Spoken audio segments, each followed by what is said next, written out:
గ్రామము కాదు రాష్ట్రము కాదు యావత్ దేశమంతా ఎల్లమ్మకు భక్తులున్నారు.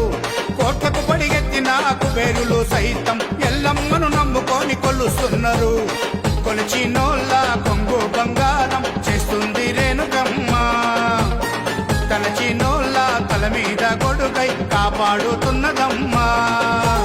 ఏటా ఆషాఢములో బాయి నుండి బయటికెళ్లి మునిరాజును మనవాడి మురిసిపోతున్నదమ్మా. తల్లి లగ్గమాయ అరరే లగ్గమాయ అరరే లగ్గమాయ లగ్గమాయ ఓ లచ్చ గుమ్మడి రేణుకమ్మ లగ్గమాయ ఓ లచ్చ గుమ్మడి జమదగ్ని మునితోని ఓ లచ్చ గుమ్మడి జగజ్జనని లగ్గమాయ ఓ లచ్చ గుమ్మడి.